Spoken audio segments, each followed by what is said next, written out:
So tonight we are so excited to be welcoming Justin Witt, the gallery director and curator of the Cleve Carney Museum of Art at College of DuPage, and he's going to be discussing the Frida Kahlo Timeless exhibition that's being featured this summer.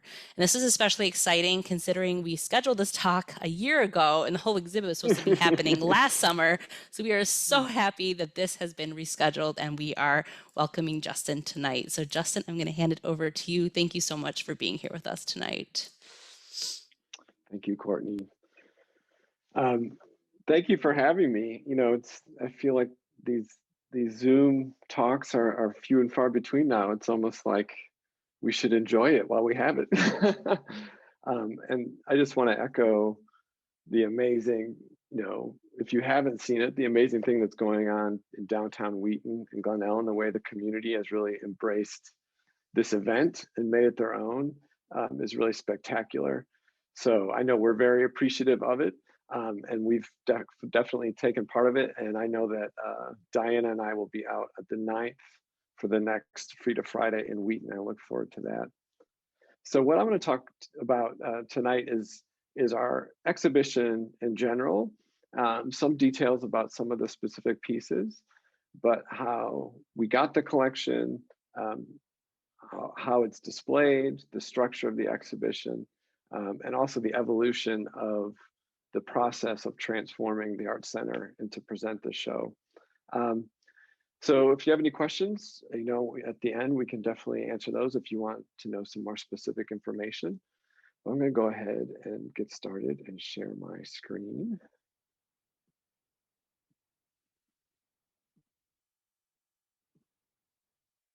Okay, I'll assume you guys can all see this. So our exhibition, Frida Kahlo Timeless, opened on June 5th. The exhibition is centered around the collection of Frida Kahlo artworks from the Dolores Olmedo Museum in Mexico City. Dolores Olmedo was a very successful businesswoman who acquired a large amount of Frida Kahlo's work after she passed away through the direction of her friend Diego Rivera, who was Frida Kahlo's husband, and is the largest single collection of Frida Kahlo's in the world. And when we got this exhibition, we knew that there was going to be an incredible interest in the work because Frida Kahlo is one of these artists that transcends really genres. She transcends communities, people in the arts lover, people who are maybe not always into art, have a real connection with Frida. There's people who connect to her for personal reasons that range from her bouts with her dealing with disability in her work, through her tumultuous relationship with her husband Diego, through her outspoken nature, her politics, also as a strong feminist and female icon. People relate to her through her fashion. She's almost like a prism. There's all these different facets that you can look at her life. And people draw from it in different ways. And although her work is very tied to a specific period of time, specifically developing in Mexico City in the post-revolutionary times, and is about her life at that moment, because she speaks so directly about her life and honestly about the challenges she faced in her life, audiences continue to return to her. And even though times change, even though interest change in the art, that honesty still comes through, and it still relates to what is the human experience. We all face challenges or obstacles in our life, and sometimes the hardest thing in facing those obstacles is finding the voice to address them, to speak to them, to kind of identify them and gain power over them. And Frida was a person, both through her actions, her life, and also her paintings, was able to do that with the challenges in her life. And because of that, people see that story and they find strength as they navigate the paths of their own lives. And in that way, her work really is timeless, because that challenge and confrontation of the challenges of life is ongoing and will continue to be a main aspect of the human existence. Um, so we knew that this exhibit, which you're seeing here inside the museum galleries, would draw a lot of attention. Um, but we also knew that in order to present it properly, we would not have to explain the story behind the 26 original artworks on display. 19 oil paintings, there's only about 200 in existence. Um, but we also felt like we wanted to give viewers the context of Frida, of some of her beliefs, of the historical period in which she lived, of her life, because it's so influential into her work. So what we've done is kind of separated the exhibition into two sections. So in the galleries, in the Cleve Carney Museum of Art galleries, we decided to present the work on its own. Oftentimes today, when you see a Kahlo exhibition, her work is shown in amongst different ephemera or objects from her life. There'll be photos, most often clothing, elements like that shown right next to the paintings. And although that is interesting to make that direct connection, there's a leveling out that happens where when you have a video and a photo and a dress and then the painting, they all kind of level each other out. And since at the core, at the center of Kahlo's story is her painting, we wanted to present the works on their own in the galleries in a way where they had a platform and could speak to each other. So really in a way where Frida could have a voice separate from the contextual exhibition. And then we built a historical exhibition outside of the gallery in what is normally the atrium of the Mackinac Art Center at the College of DuPage. And before I talk more about that, I want to point out this one painting that's at the beginning of the exhibition, because I think, you know, we started the exhibition with this painting because it speaks so much to how I feel Frida really thought about her work and what existed in that space in her paintings. So this piece, Self-Portrait with Small Monkey, is a very iconic self-portrait, very recognizable as a Frida Kahlo, unlike some of the other paintings in our exhibition. We see Frida, a three-quarter view, staring out at the viewer, you know, her very identifiable, serious stare, the unibrow is there. But there's a few other elements in this painting that I think really point to how Frida viewed her artwork. So key in that is this yellow ribbon that's kind of intertwined throughout the canvas. So first starting up around her name, this yellow ribbon circles around her name and the date, 1945, identifying her as an artist at this time. And then the ribbon goes down and loops around a kneeling statue. This statue is based on a pre-Columbian statue idol from Diego Rivera's collection of pre-Columbian statues. And it's meant as a symbol, a connection to ancient Mexico, to pre-Columbian history. You know, Frida was very proud of her indigenous heritage, and like a lot of artists and intellectuals and people in post-revolutionary Mexico, really celebrated native indigenous Mexican culture. One, because it was really being rediscovered through a lot of archaeological digs and research, but also because of the period before the revolution, which we'll talk about, it was really discouraged and set aside in favor of a more Eurocentric culture and society. So you have that connection, and then the ribbon comes down. It goes around Frida herself, who she's dressed in a traditional shawl. Her hair is put up in a traditional manner, again, giving that reference to her past, to her heritage. And then it's down around her pet Zolo dog. And these dogs were in Aztec religions and other pre-Columbian cultures viewed as the kind of guides for beings between this life and the next, the guides to the afterlife. I think a lot of people maybe have seen that in the animated film Coco. but the dog was a symbol of this bridge between this life and the next.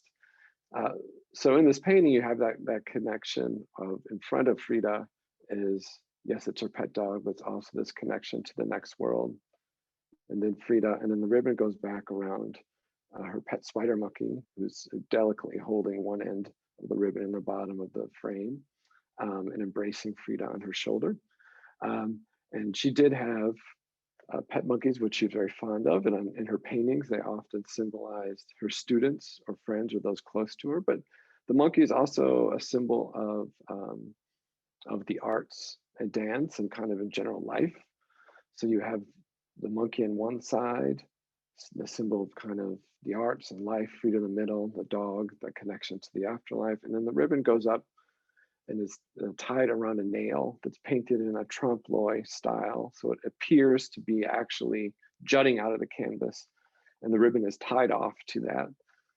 So in that, this ribbon is connecting all these things, and the one place where they're anchored is the painting, literally nailed to the surface of the painting.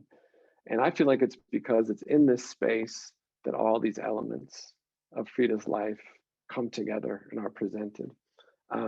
And that's why it was really important when we got this exhibition. You know, there's a lot of Frida mania and popularity around her as a brand, as a popular image. You know, that she's very striking. There's a large amount of photography in existence of her, some of it beautiful Kodachrome photography by Nicholas Murray. But what happens is sometimes her story gets away from her life. It gets manipulated and changed for the needs of different markets or for popularity.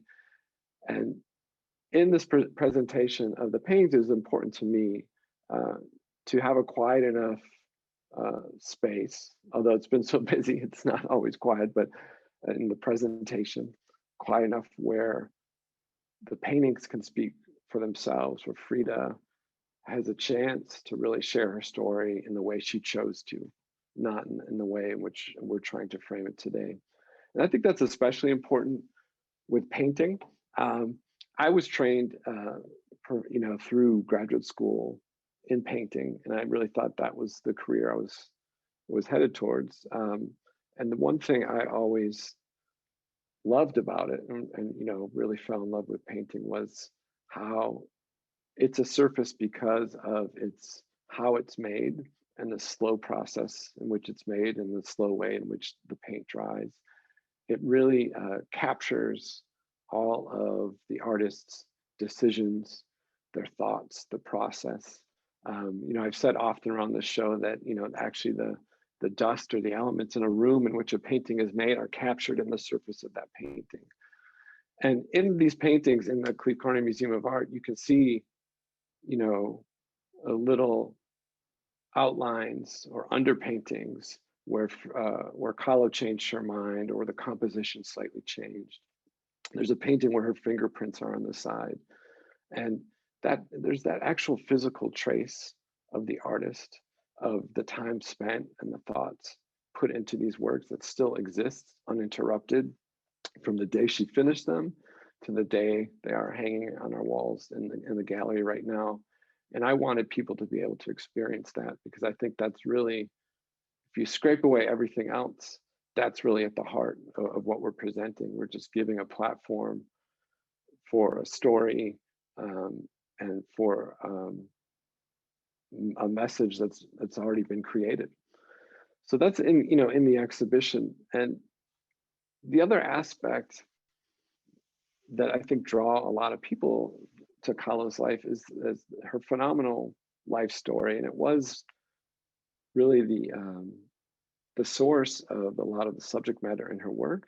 But it's just a captivating story, not only because of the times in which she lived, but what she personally went through. So Frida was born in 1907, right, in Coyoacan, in the south of Mexico City, to a relatively middle-class family. Her father was a German immigrant of Hungarian descent, most likely of Jewish descent as well. And he was a photographer, and he ran a photography studio out of their home. Her mother, Matilda, was mestiza, so she was of Spanish and indigenous descent. So she had this connection with European ancestry and Native Mexican ancestry. Um, and growing up in that house, she grew up around her father's photography studio and often served as a subject for his photographs, but also assisted him in the studio. And it's from a very early age, she began to understand the importance of um, the portrait, the image, how you can craft a representation to not only commemorate an event or capture a moment, but also to tell a story or craft an image. And you can see that in a lot of early photographs. So even this photo that we have, the large photo on the back of the wall here, you see a young Frida kind of looking out at the camera, and there's an awareness in her glance that is, I would say, is very contemporary. It's one that we maybe are familiar with now as people under the camera lens and are always looking at our phones and have a sense of the people on the other side of that lens. But at that time, right, in the 1920s when that photo was taken, most people still got very, very straight, stoic in the photos, but she already had this understanding of how to use image, how to use portrait. And of course, that came in to influence her work very well. But also as a young child, she experienced two other very formative events. One at age 6, she developed polio. And as she thankfully recovered, she did suffer in the fact that her right leg was left shorter and thinner than her left leg, like a lot of children who had polio. And she was encouraged as part of her recovery to take up a lot of sports and activities to try to strengthen that leg. And at the time, a lot of those sports and activities were dominated by the boys in our area, and they weren't really friendly to her, and especially because she had the shorter, skinny leg, and they would call her pencil leg or peg leg. And she would start to wear like extra socks to disguise the thinness of her leg and also develop a thick skin to deal with kind of the mockery she was getting. And both that use of clothing to disguise her handicap, but also the toughness that she developed in that time would serve her well throughout her life.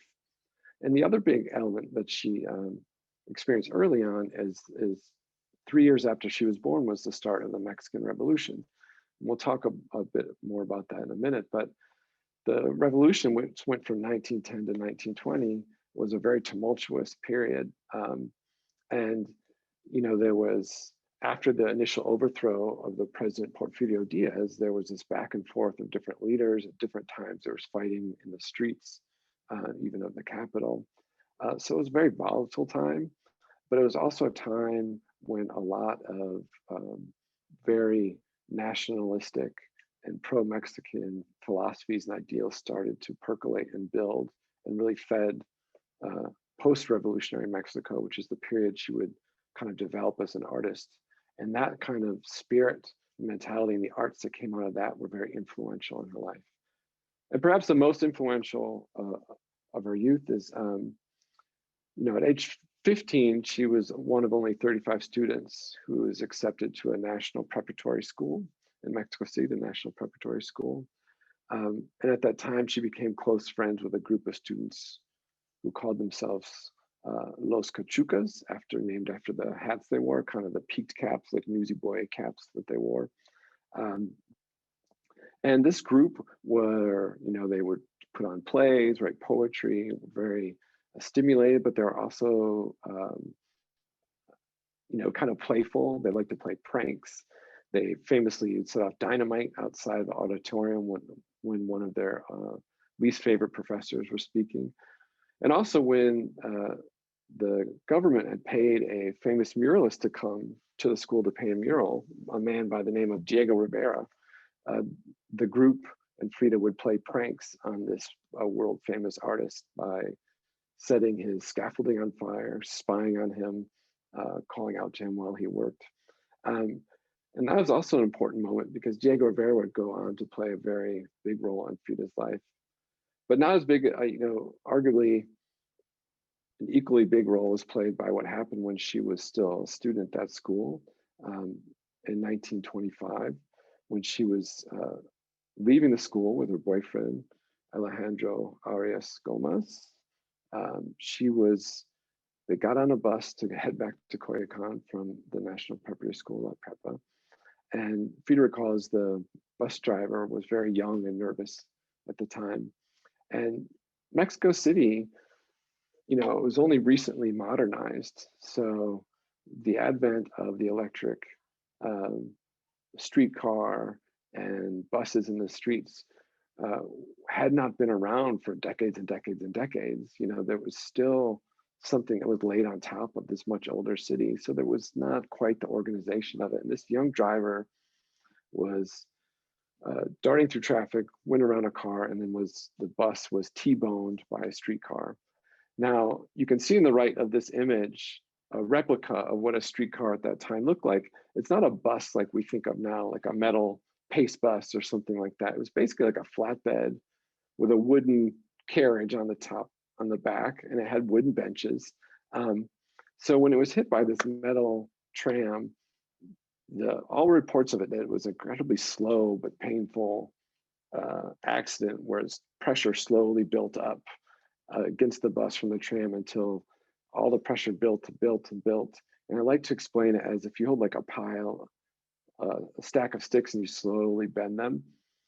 When they do finally break, they don't break evenly everywhere, but all of that energy kind of bursts out on one side. And that's how I imagine that this bus finally exploded, because people were thrown out of the bus. And Frida was also thrown from the bus. Her clothes were ripped off of her in the kind of explosion. And in the process of the accident, a metal handrail from the bus spine and went through her pelvis. So she shattered her spine, broke numerous bones, and was thrown into the street naked. And actually, there was a sign painter on the bus who had a bag of gold leaf, because back then you would do street sign or window signs with gold leaf, where that was thrown up in the air and it fell down on Frida laying in the street, and her hair was pulled back in a bun. And all these people saw her, and because of the way her hair was pulled back, and maybe because of the gold leaf, they were screaming, "The ballerina, the ballerina." Amazingly, her boyfriend, Alejandro, was unharmed. And a bystander came along and actually physically removed the handrail from Frida's body while she was lying in the street. And when the Red Cross came, they wanted to leave her there because she looked like she was beyond help. But Alejandro pleaded with them to please take care of her, and they pulled her out of the street, and she went to the Red Cross hospital, where she spent many months recovering, and then finally was sent back home. And when she was sent back home, she returned to her childhood bedroom and her bed. And it's in this bed that she started a long recovery from the accident. And it's also in this bed where she started to think, what am I going to do now going forward? She had been studying medicine. A lot of her friends were graduating now from La Prepa. She didn't know if she wanted to go back after, or if she healed, because they'd all be gone. And she was also bored. She was recovering in this bed, spending hours and hours alone in this bed. And so she, having some knowledge that you can have a career as an artist because of her father, and having some interest, she, at the encouragement of her parents, began to paint. They had a custom easel made for her that she could paint in bed, and they gave her a set of her father's paints. And so she began to paint. And what we see here, and this is from our exhibit in the historical exhibition, this is actually a recreation of the bed in which she started to paint. And she had two beds, a day bed and a night bed. And this day bed is where she would not only begin to paint, but throughout her career, as she recovered from different surgeries caused in part by this accident she had as a teenager, but also she had other ailments later in life. she painted a lot of her masterworks from this bed. And it was also the place where she was often alone. And as you see in the top of the canopy, there's a mirror inset. Um, so one of the people she was often alone with was herself. And it's this spot, this moment, this place where this contemplation occurred and developed was really key to her life, but it's also a center to her work. So that's why we wanted to have it in the exhibition, especially in the first part, because it does become so much a center of her experience, so much so that her first solo exhibition in Mexico was not until 1953, the year before she passed away. And she was so ill at the time, she was brought to the exhibition in an ambulance and had her bed taken and attended the exhibition from the bed. So it really was this place of recovery that she returned to throughout her career. Now, I mentioned earlier, talked about the revolution. I think it's important when people look at Frida Kahlo's story, and a lot of artists in Mexico at the time, is that the importance that the revolution played. So Porfirio Diaz was the president in Mexico for 37 years. Excuse me, one.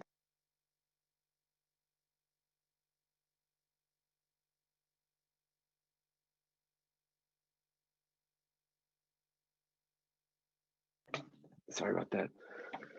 So, and although he was a democratically elected president, he was fairly corrupt. And while he did a lot to modernize Mexico, he did so at the expense of a lot of working people and a lot of native Mexicans. So he had like his own police force that would kick people off their land that he would then hand over to be developed by industrialists. The same police force was very brutal in going after opposition. And he also encouraged a society that was very Eurocentric. So if you go to Mexico City, you see all these beautiful French-style buildings. And a lot of it is because during the period of the Porfiriato, Porfirio Diaz's presidency, that was kind of encouraged. And anything that was kind of indigenous or from native Mexican was discouraged in the arts and in culture. And so when he won his last presidential campaign, which was largely viewed as corrupt, the people of Mexico had it, and they rose up and they kicked him out of office. And what followed was this 10-year period of conflict, trench-like warfare that was often fought out along the railways throughout Mexico. But when it finally ended, the government was faced with a very fractured country. Mexico is an incredibly diverse country, much like the United States. And it was, if you can imagine, if you think we've all lived through political tension, obviously, but if you imagine how it feels after a 10-year civil war, and they were looking for ways in which to bring the country back together and to create kind of a unified shared history. And one way they decided to do that was to use the arts to share a common story, to create kind of a propaganda, if you will, about a shared history of Mexico that not only elevated pre-Columbian arts and history, but also shared the ideals of the revolution. And one large way they did that was through the Department of Education, which would commission artists to go into public buildings,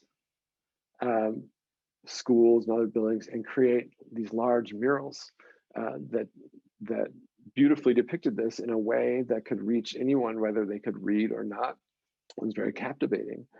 And that brought a lot of Mexican artists back to Mexico and other artists from around the world to Mexico, because there were these commissions being given. And some of the biggest muralists like Siqueiros and of course Diego Rivera became these, Diego Rivera's case already was, these world famous artists.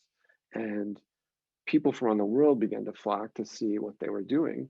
And also, as the rest of the world was in um, the Depression and kind of lurching towards World War II, um, Mexico City after the revolution became the center of arts and ideas, and there was a real renaissance occurring. So this is where, when Frida recovered and she decided that she had some skill in painting, this is the Mexico City that she was coming onto. It was one that was alive, that was full of artists around the world, that was a completely fertile artistic ground. And so she took some of the paintings that she had been making while she was recovering, and she went out and she began showing them to people. And while there's a lot of different stories about how she officially met Diego Rivera, one that's popularly told is that she went to him where he was working with some of her paintings and asked him to come down and look at them. And this larger than life and uh, very charismatic, maybe not very beautiful man, Diego Rivera, came down and saw the paintings, and maybe more importantly, saw the beautiful young artist who made them, and was very impressed. And shortly afterwards, within a year, the two were married. She married Diego when she was 22. He was 42. Her mother did not attend the wedding, but described the marriage as a marriage between a elephant and a dove. um, I'm not sure who was who in that situation, but it's also in this period where Frida, around 1929, starts to adopt a style of dress that she became very known for. Um, and it's the style of dress we see here in the image from our historical exhibition. And it's a style based on the Tijuana style of dressing. Um, so it's this squared off top with the A-frame blouse down to the floor, use of a lot of patterned fabrics and silks with the shawl, and the hair pulled up with the flowers. And Frida would begin dressing this way and also wearing a lot of jewelry, some of it borrowed from her husband's collection of pre-Columbian jewelry, but also mix and matching with other things she found. And today we see this as, we think of this as like the Frida way of dressing, like she owns this, right? But it stems, like I said, from Tehuantepec in Oaxaca is this region where it comes from, and it has a lot of symbolism. One, that the region where it's from is a matriarchal society where the women work and they were the one who paid the bills. But also, Frida didn't just adopt this style of dressing out of nowhere. There were a lot of artists and women in her circles who began to dress this way as an expression of their Mexicanidad, their kind of pride in being Mexican, and pride in the history of Mexico. And that's why they adopted these traditional styles of dressing. And Frida would often later, also this style of clothing would really help her, just like when she was a young child, disguise some of her disabilities. So the long dresses would hide her right leg, which was shorter than the other. And then later in life, when she had to wear restrictive medical corsets, the kind of loose shape of the dress would help to disguise that as well. So after Frida and Diego were married, shortly afterwards, in the early 30s, the government funding for murals in Mexico began to dry up, and Diego and a lot of artists began to go to the United States to seek out commissions. So at a young age, Frida goes with Diego from 1930 to 32 throughout the United States, from first San Francisco, then New York, then Detroit, back to New York, as Diego paints these large murals, many of which are still around. And it's through this trip that, being married to one of the most famous Mexican artists, Diego Rivera, that she begins to meet, obviously, not only these supporters who are paying for the murals and financiers, but also many of the leading artists of the day. And it becomes a very influential time for her. And also her experience in the United States helped to form a lot of her political ideas, but also it's a time in which she really started to develop that very honest voice in her work. So particularly, this comes to a head at her time in Detroit. So if you imagine, when she had traveled to San Francisco and even to some extent New York, people were fascinated by this young, beautiful wife of the artist Diego Rivera, in a style of clothing they were unfamiliar with. She was, by all accounts, the life of the party, very quick-witted, very social. People were very drawn to her. But when they went to Detroit, when Diego was commissioned to paint a mural there, they were met with a slightly different reaction. So this is industrial Detroit in the 1930s. People were a little less welcoming to individuals they felt threatened by as representations of the other, as something unfamiliar. It was a period of a lot of anti-Semitism and racism in that part and in the country as a whole. And also the climate was so far from this beautiful part of Mexico City where young Frida Kahlo was from, and she felt very isolated and alone, and she really did not enjoy her time there. And then on top of that, she had been struggling throughout her life. She struggled with having children. Some of that is attributable to the damage to her body that occurred in the bus accident when she was young. And she was pregnant at the time when they were in Detroit, and she was really unsure about this pregnancy. She really wanted a child and wanted to and she knew that Diego really wanted a son. And through a lot of different situations, she had reasons she ended up having this really traumatic miscarriage while they're in Detroit. And it was a long process.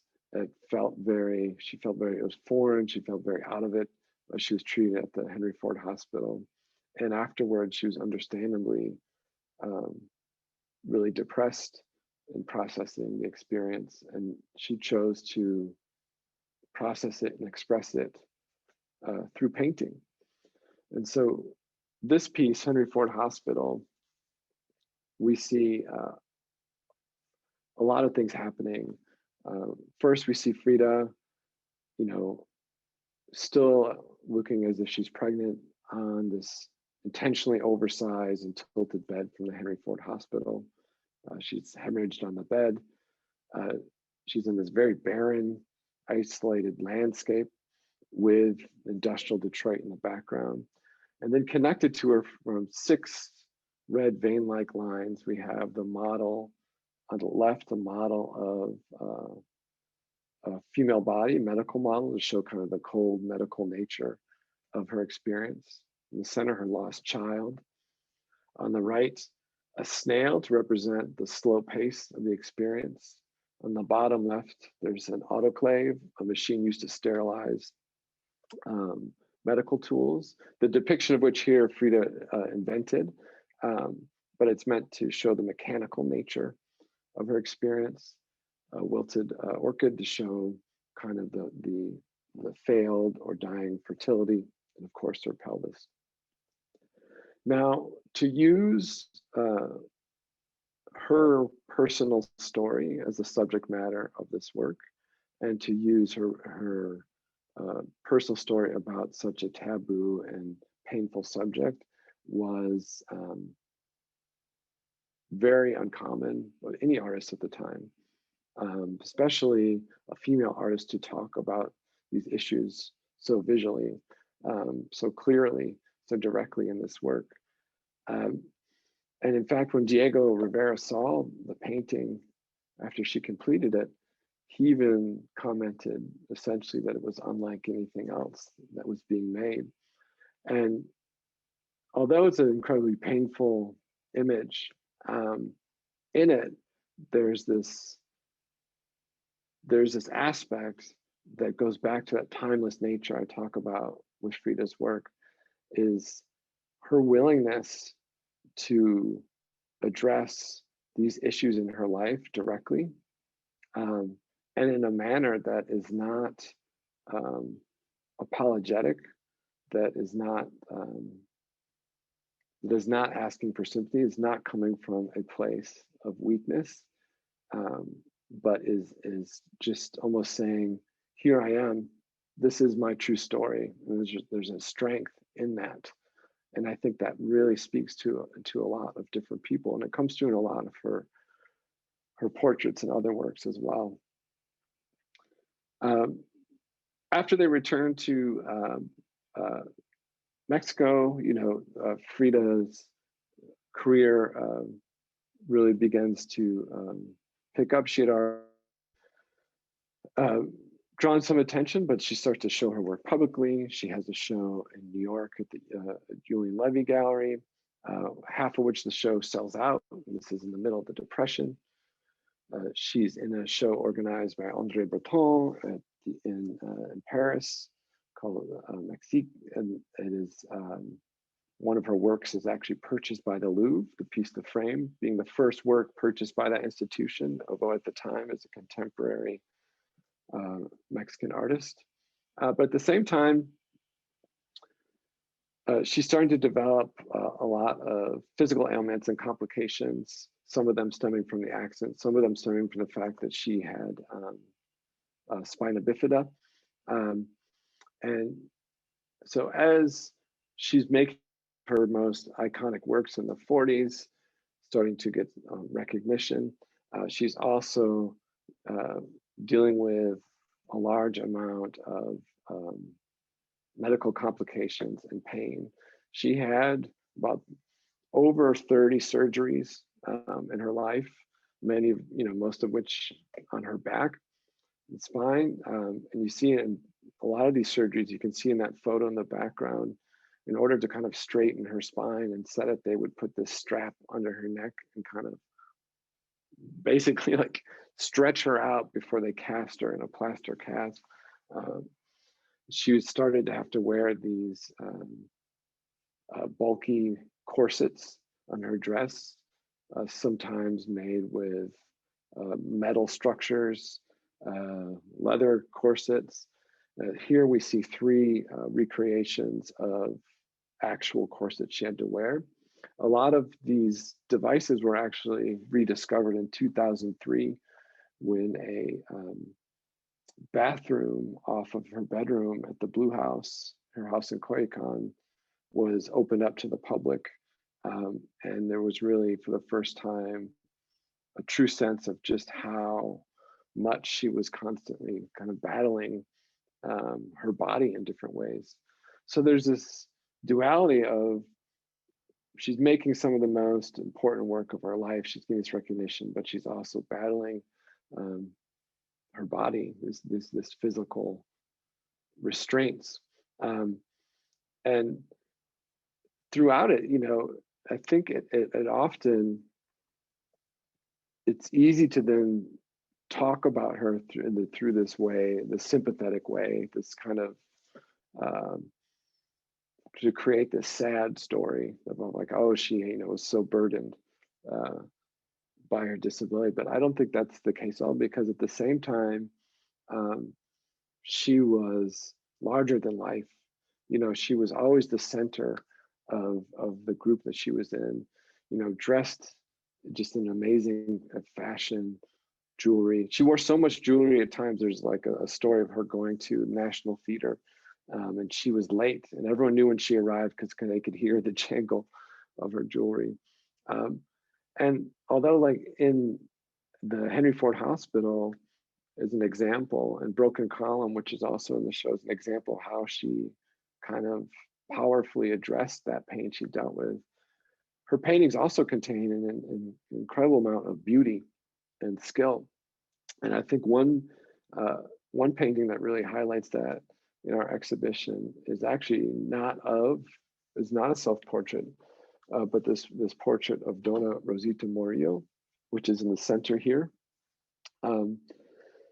So this is the mother of the gentleman on the right, Eduardo Safa.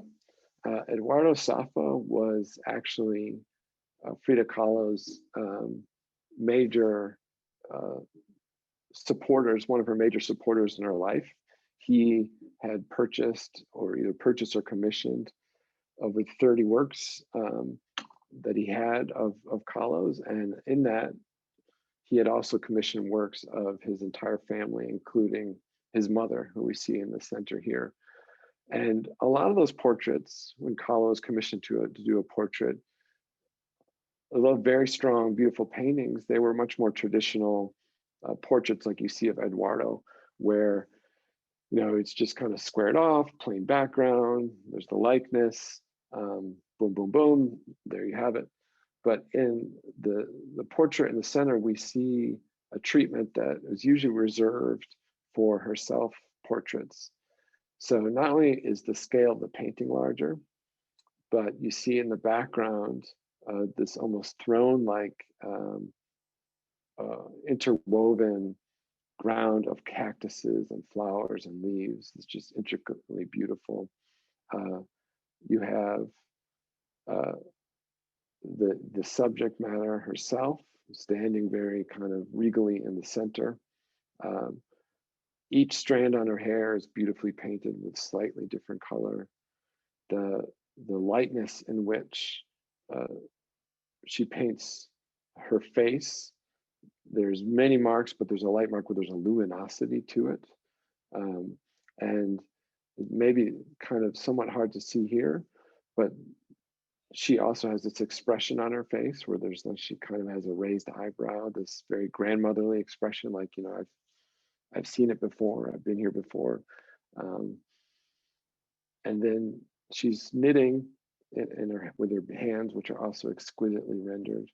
And from that knitting, there is a red string that kind of comes down and leaves the bottom edge of the painting.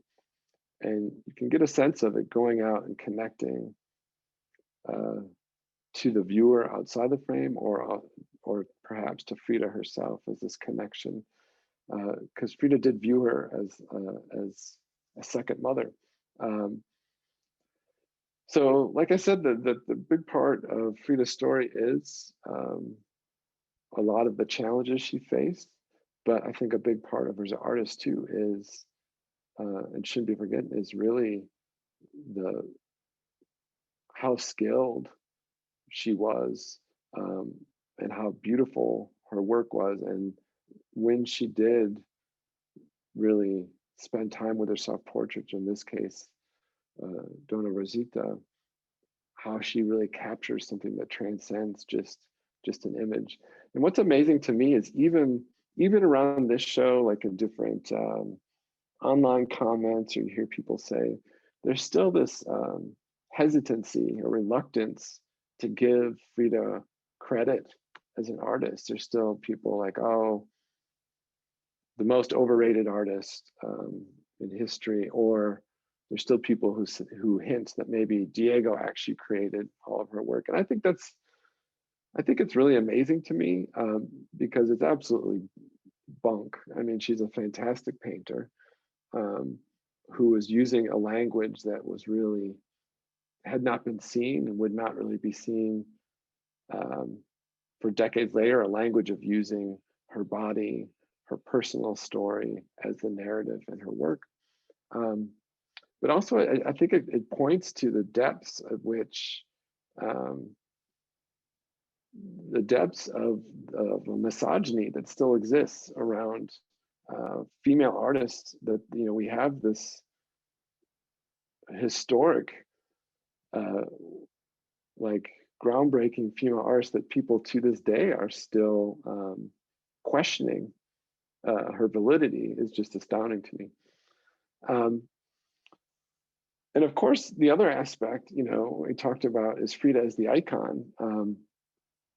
And a lot of that is due, as I mentioned to early on, her understanding of the photographic image. Now here's an image by Nicholas Murray. Nicholas Murray was a leader in the use of Kodachrome photography. So these very rich, saturated photos he took of Frida from the 30s to the, I think into the 50s. I'm not sure. But really captured and I think set in people's imagination this idea of who Frida was. And like I said, she was also, you know, just this really charming, engaging, amazing woman. So there's so much that comes to play. There's her skill as an artist, the time in which she lived. She was also very politically active and outspoken for numerous causes. Her success in her own life, and just kind of the energy that exudes that really helps to build this interest and this fascination with her. And that's why, you know, her shows have been some of the most popular shows in any museum anywhere. You know, they draw thousands of people. And that's why they're in such a prestigious list of like Milan and Budapest and Moscow and then Glen Ellen, right? So that goes to the question of how is it that this exhibition ended up here? And some of you may have heard this story before, but it comes to a personal relationship. So longtime supporters of the College of DuPage and the Mackinac Art Center, Alan and Millie Peterson, were close friends with a man named Carlos Phillips and his family.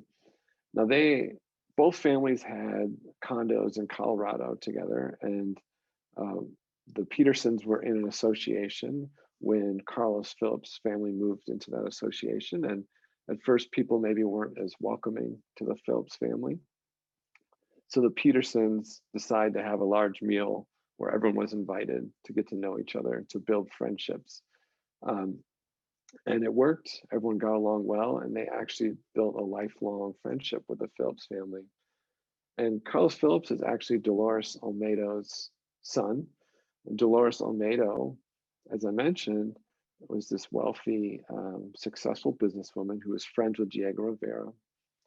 And if you remember Eduardo Safa, this guy here on the right, he passed away the same year that Frida Kahlo did, and his wife approached Diego Rivera to ask him to buy his collection of Frida Kahlo works. And Diego at the time did not have the money to do it, so he went to his friend Dolores Olmedo and convinced her to purchase it. And that, along with all the Diego Riveras that she owned and other large collection of artworks, were the basis for her collection, which in the 90s, she turned her home and the collection to a museum. It's one of the most amazing museums in the world now that has this fantastic collection. And Carlos Phillips is her son, and he is now the director of the museum. And the Petersons always wanted to bring his collection to DuPage County and the College of DuPage into their community. And so they approached us at the Art Center, and it began a long process where the idea was introduced by the Peterson family, and then Diana Martinez, the director of the Art Center, first met with Alan Peterson, and then I met with Alan Peterson with Diana. And then we decided, okay, you know, let's try it. Let's put a proposal out there. So we put together a proposal of how we would deal with this show. And, you know, we waited and waited, and we thought, well, that's it. And 4 or 5 months later, we get word back that, you know, if we are willing to do all the necessary steps, you know, we could show this exhibition. And so this was in 2017. I think the first discussions were in July, and then we really got the word in about October. So here's some of the first renderings of playing with ideas of what we were going to do. So these are drawings from 2017 about dealing with the historical exhibition. In addition to the planning of how we present, we also knew that we would have to expand because we didn't have enough space to house the work, but also we had to upgrade to museum standards in the space. So in 2017, we also started the process of raising money and pushing to expand what was called the Cleve Carney Art Gallery, and improve the facilities and turn it, actually in the process, turn it into a museum. So here you see, these photos are actually from 2019 when the construction actually began. Here you see them putting in the roof on the extension, some of the panels outside. And these last photos are from about, I would say, February of 2020. And there were the ideas that then the next month, the space was going to be complete. We were going to do several tests in April, and then May, the artwork would show up, and this long process that had gone on for 3 years at the time would actually come to fruition. And then this happened, right? So instead of that, this is where I found myself in March, like many of you. This is me on a Zoom call with my friends from around the country. We all kind of found ourselves in limbo. And we also were in limbo about, what to do the show, if we could even have it. We went from being in kind of high gear of final preparation and movement to a moment of just not being unsure about much, let alone if this show would happen. Luckily, the people at the Olmedo Museum were very accommodating, and we worked closely through the first few months of the pandemic to secure the exhibition for this year, which at the time we thought would be, by sure in the next summer, there would never be any question about the exhibit happening. And then so started the year of ups and downs and uncertainties. None of us were allowed on campus. We were all on Zoom. We developed online programming. We continued our lecture series, but the space kind of sat there, ready for the exhibit to start to be installed, for the finishing touches began.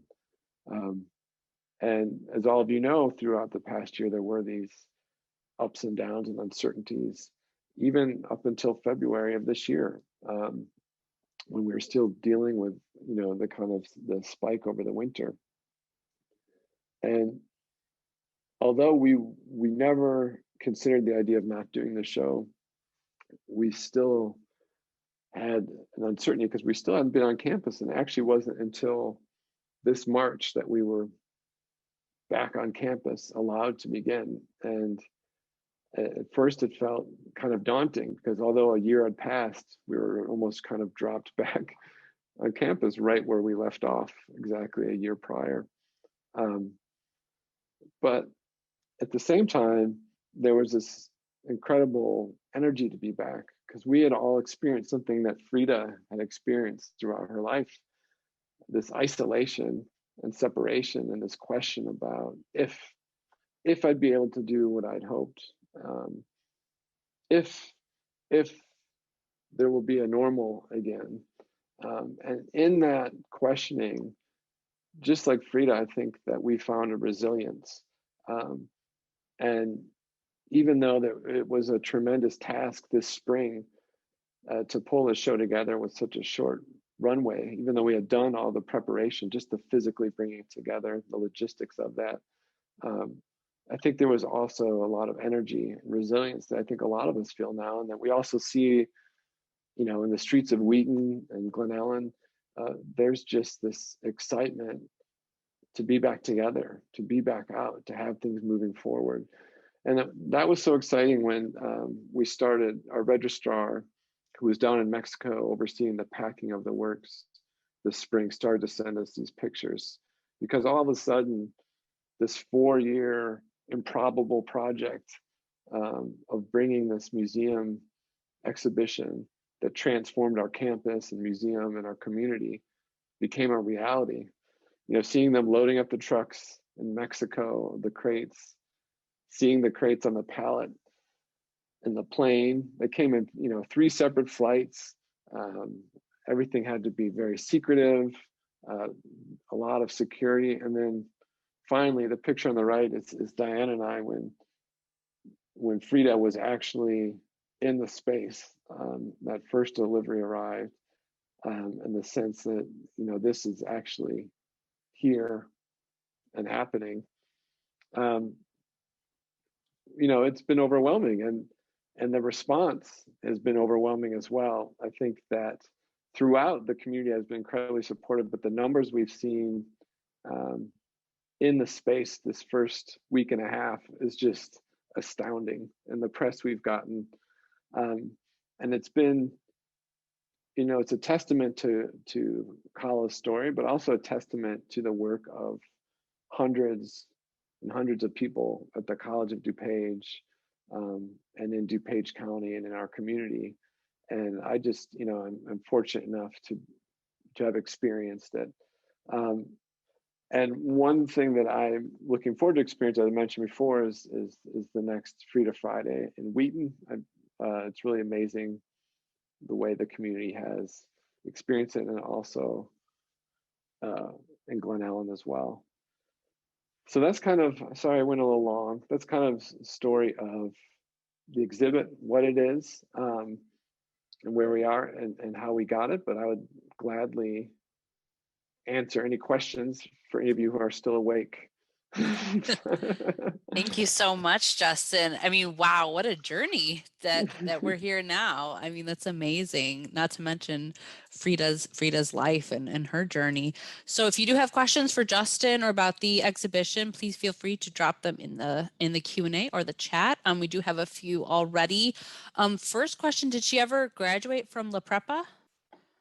She did not, no, but she did go on to teach later in life. So she was actually a very dedicated teacher, and even when she was ill and couldn't go in to teach, her students would come to our house and teach. So,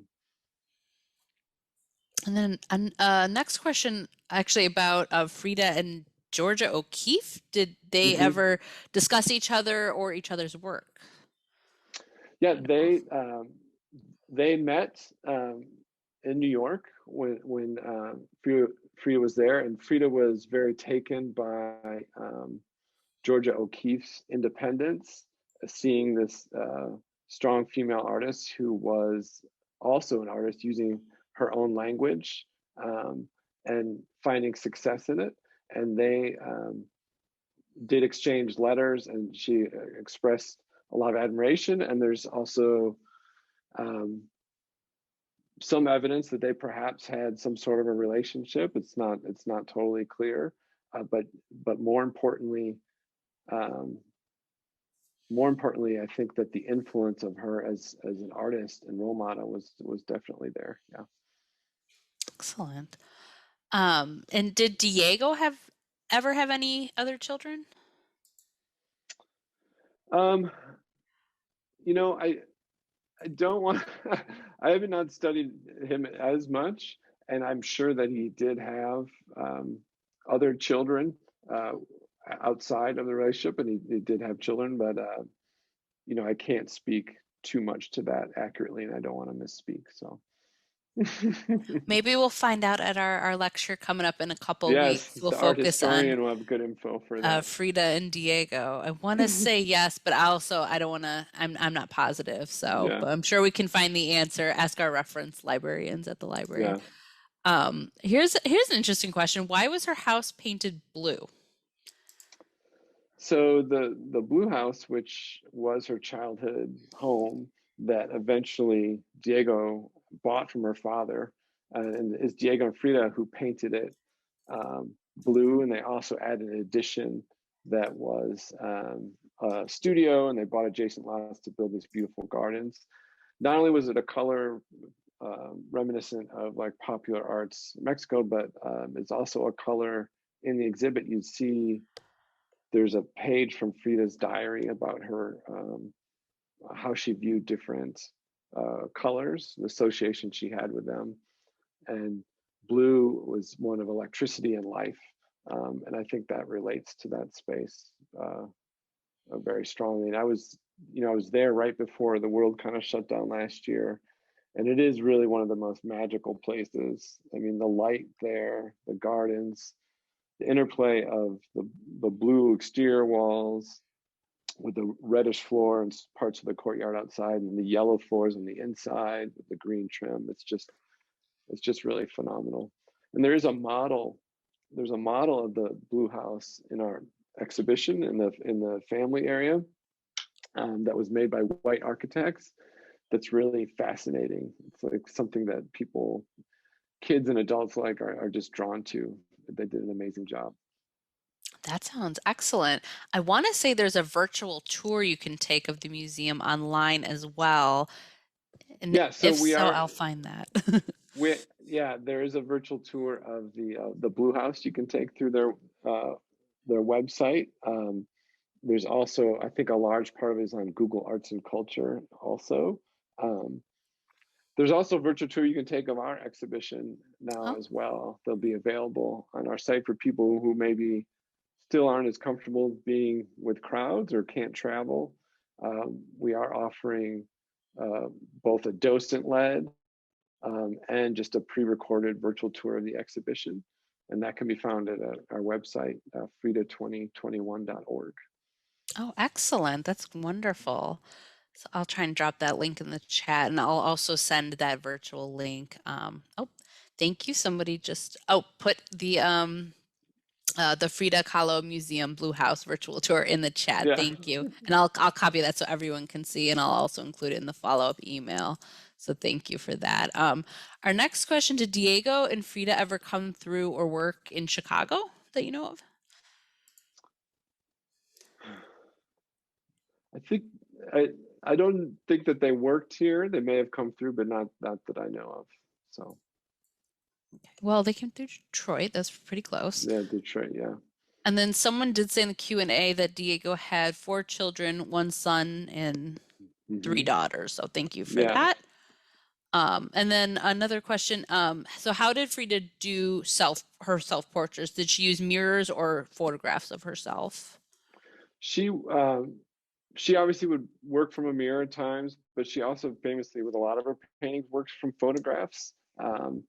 So I think that at different times it's a different combination. Obviously, when you're working at self portraits, it's easier to use the mirror. But what's interesting is there's actually a painting in the show of the deceased Demas Rosas, which is a postmortem painting of a child. It was actually her housekeeper's child, and it was just not that long ago. I would say within the last 5 years that Josefina, who is the curator at the Olmeda Museum, was going through their photo archives, and she was just looking through something completely unrelated, and this photo fell out, and it was a photo that is the exact image of the painting that she clearly worked from, but no one had ever documented it or shown it. So I think there's um, even in her paintings, photos that she worked from that we don't know about that are still being discovered, but it was really startling. And Josephina was at the museum as we were installing, and she talked about that process of discovering that photograph. It was pretty interesting. Oh, wow. Wow, that is interesting. Well, I don't see any more questions, so I think that is a really good place to stop. Justin, thank you so much for that wonderful presentation. I think we can all agree, if we haven't already, we definitely want to go see that amazing exhibition. And tickets are available online. You can choose your time to go see the exhibition and take your time and really just see all that wonderful artwork and the dresses and everything Frida related. So All thank you right. so much, Justin. All right. Thank you so much. Have a Thank good you night. all. Everyone have a wonderful night. Take care.